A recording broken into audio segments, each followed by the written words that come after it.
استراتيجية تلبية لنداء المرجعية والتطوع من ضمن صفوف الجيش العراقي، واحنا بخدمة هالبلد للقتال إن شاء الله في صفوفهم والنصر إن شاء الله.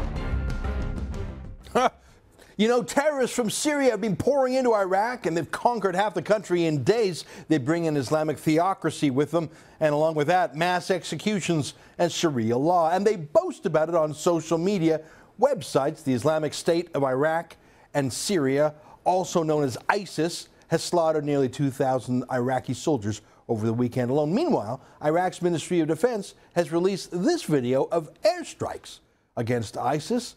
So what can be done to repel the terrorists? Why hasn't America helped to keep what it bought at such a dear price in Iraq? Does President Obama think it can negotiate with these terrorists like he did with the Taliban recently? Or does he think that Iran could step in to help the U.S. by securing Iraq for themselves? Well, to help us figure this all out, Michael Rubin, he's an American Enterprise Institute resident scholar and author of the book Dancing with the Devil, The Perils of Engaging Rogue Regimes. He joins us with more from Washington. Dr. Rubin, welcome back to the show. I find this confusing because I see news on Twitter, so I don't know how veritable it is, that Iran has sent a military leader to meet with the Iraqi government. We've got a picture of it, the head of the Quds Brigade, and Iraq seems to be accepting Iranian troops on its soil to repel these terrorists. Is this just in the fog of war a rumor, or is it Iraq realizing it can't count on America, so it better side with the regional superpower? I hate to say it, Ezra, but it's the latter. But this isn't the first time Qasem Soleimani, the head of the Quds Force, has come into Iraq. When I was there earlier this year, Iraqis were joking that I had started in Baghdad and continued on to Kurdistan, and I was following the exact same itinerary that this Iranian military leader had followed. That said, both Iran and the United States have an interest in defeating ISIS, sort of the way that an arsonist and a firefighter both have an interest in the fire. Unfortunately, John Kerry and President Obama don't see it in that way. Now, I want to pull the camera back 30,000 feet a little bit and look at it in terms of regional powers. I remember a short year ago when Barack Obama claimed or threatened or even announced he was going to launch the missiles and attacks at Bashar Assad in Syria. And it started to fall apart for various reasons. And then Vladimir Putin, the enemy of Obama by various measures, put himself forward to save Obama embarrassment. So Putin said, oh, don't worry, big guy. I'll fix the problem. I'll ensure that they're disarmed. So Putin, who actually was the arms dealer of Syria, did Obama a political favor by solving the problem. I see the same thing. Obama doesn't want to go in for various reasons. He declared the war over. He withdrew the troops. He doesn't want to get involved. And so Iran, America's sworn enemy, says, oh, don't you worry, Barack Obama. We can be allies. We can help you out. And even though it's an absurd form of help, Iran claiming for itself what America bought, maybe Obama will take it as sign of his, quote, victory. This is too terrible to even think about, but I think it's happening. I agree with you, Ezra. I mean, the problem isn't getting Iran into Iraq. The problem is getting them out. Remember, Iran helped insert Hezbollah into Lebanon in 1982, and even 14 years after Israel's final withdrawal from Lebanon, Hezbollah is still terrorizing Lebanon. The fact of the matter is, Iran is expansionistic through these proxy militias and like that. But the basic problem with Barack Obama is he looks at military power as just an arrow in his quiver, a policy option, and he sees his predecessors as engaging in wars of choice. He doesn't understand that American power has been the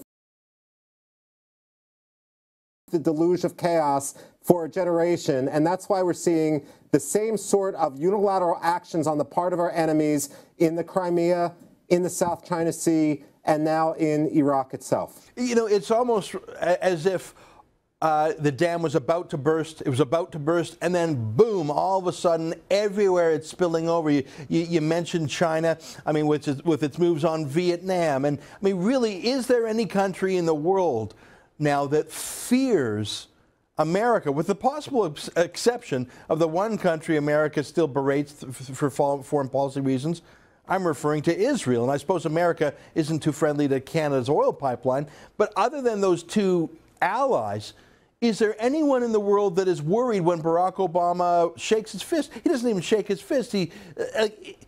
Is America holding anyone back?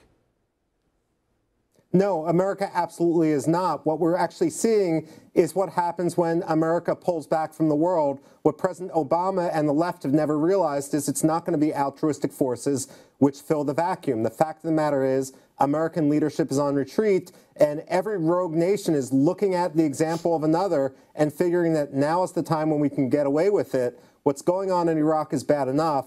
I'm worried about what happens when North Korea gets clued in, or when Argentina decides, hey, look, we didn't get the Falklands in 1982, but this is a different era, an age of Obama, and Las Malvinas can be ours now.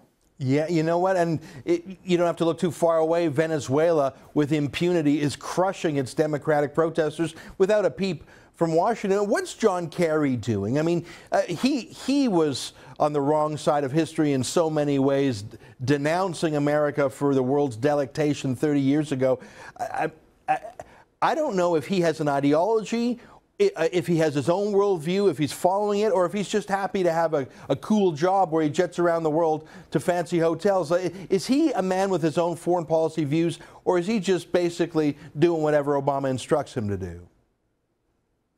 Ezra, you've got to understand, for example, when it comes to American foreign assistance, the metric is dollars spent, not what's achieved. When it comes to John Kerry, his measure of effectiveness for being Secretary of State is frequent flyer miles, not any sort of achievement. Unfortunately, that's been the case in our State Department for quite some time. The absolute goal of John Kerry and what he sees to build his legacy is having one more frequent flyer mile than Hillary Clinton did. Then he can claim to be the most traveled Secretary of State ever. That he achieved absolutely nothing in the world went backwards under his watch.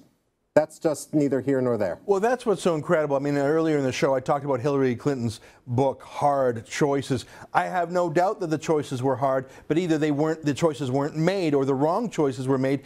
I cannot think of one regional problem that is better now than when Clinton and Obama took over 5 years ago. I mean, listen, I am a partisan in many ways. I despise the Obama-Clinton regime, not for any reason other than it's been a disaster. I think there's a good reason. But am I missing something? Is there one part of the world that has improved with American intervention in the last 5 years? Can you name one?